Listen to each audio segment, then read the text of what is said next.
السلام علیکم ورحمۃ اللہ وبرکاتہ۔ بہت ہی عمدہ بیان لے کر حاضر ہوا ہوں اور درد بھرا بیان ہے، واقعہ ہے، تو گزارش ہے کہ اس ویڈیو کو پورا دیکھیں اور دیکھنے کے بعد دوسرے تک بھی پہنچانے کی کوشش کریں تاکہ وہ بھی یہ سن کر ان کا ایمان جو ہے تازہ ہو جائے۔ تو ناظرین کرام، سننے سے پہلے اگر آپ ویڈیو پر نئے ہیں تو سب سے پہلے چینل کو سبسکرائب کر لیجئے تاکہ ہر آنے والے ویڈیو کی نوٹیفیکیشن سب سے پہلے آپ تک پہنچ سکے اور آپ دینی معلومات حاصل کر سکیں۔ تو اس سے پہلے چند اشعار سرکار غوث پاک رضی اللہ تعالیٰ عنہ کے حوالے سے۔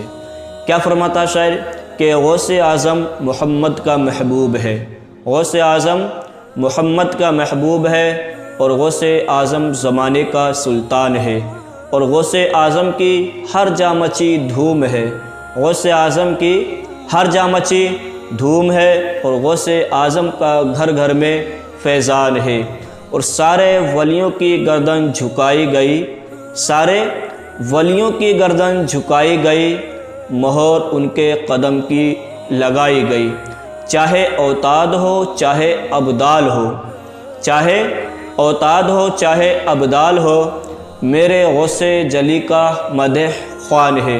اور اس نے چوروں کو دیکھا ولی کر دیا، اس نے چوروں کو دیکھا ولی کر دیا، پر خطاؤں کو قطب جلی کر دیا، اور سنیوں یاد ان کی مناتے رہو، نعرے یا غوث اعظم لگاتے رہو۔ بہت ہی اچھے اشعار تھے، مجھے امید ہے آپ لوگ اس کو یاد کرنے کی بھی کوشش کریں گے۔ آئیے بیان کی طرف بڑھتے ہیں کہ ایک عیسائی پادری جو تھا، ایک عیسائی پادری لوگوں کو یہ کہہ کر گمراہ کر رہا تھا کہ تمہارے نبی نے کوئی مردہ زندہ نہیں کیے ہیں۔ کیا تمہارے نبی نے کوئی مردہ زندہ نہیں کیے ہیں؟ ہمارے نبی نے مردہ زندہ کیے ہیں۔ جب یہ بات میرے سرکار غوث پاک رضی اللہ تعالی عنہ کے کانوں تک پہنچی، اور پہنچنے کے بعد میں میرے سرکار غوث پاک جلال میں اٹھتے ہیں اور اس پادری کی طرف کیا سفر کرنا شروع کر دیتے ہیں جو لوگوں کر بہکا رہا تھا، گمراہ کر رہا تھا۔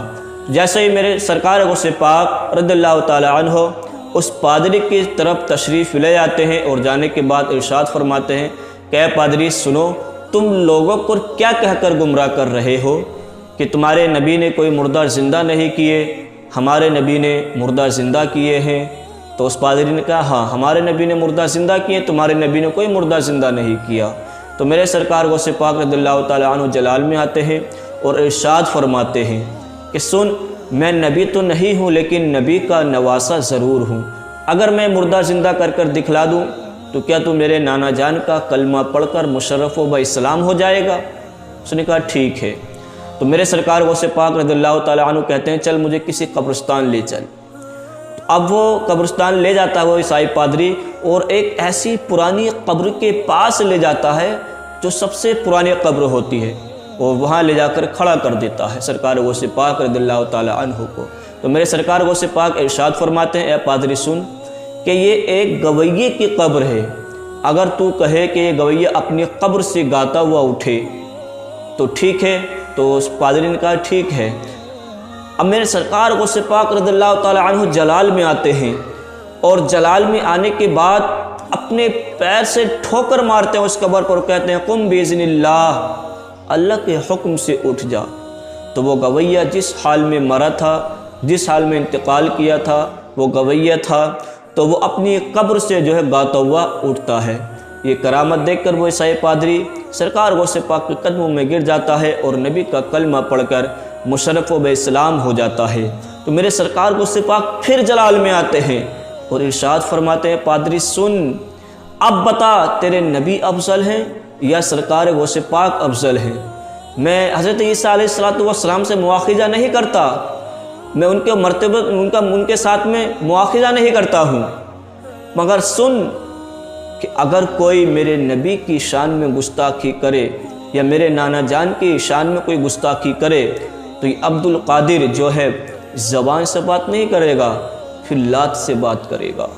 تو پتہ یہ چلا کہ اگر ہم پیارے آقا علیہ السلام سے محبت کرتے ہیں تو ایسا عشق ہونا چاہیے کہ ہم کبھی نبی کی شان میں کوئی گستاخی نہ سنیں۔ یہ کرامت دیکھ کر وہ عیسائی پادری جو ہے مشرف و اسلام ہو جاتا ہے اور یہ عظیم کرامت دیکھ کر اسلام میں داخل ہو جاتا ہے۔ تو مجھے امید ہے کہ آپ کو یہ ویڈیو اور یہ واقعہ پسند آیا ہوگا اور آپ کا ایمان بھی کیا ہے تازہ ہو گیا ہوگا۔ تو گزارش ہے یہ ویڈیو دوسروں تک بھی پہنچانے کی کوشش کریں تاکہ وہ بھی سرکار غوث پاک رضی اللہ تعالی عنہ کا یہ واقعہ سن کر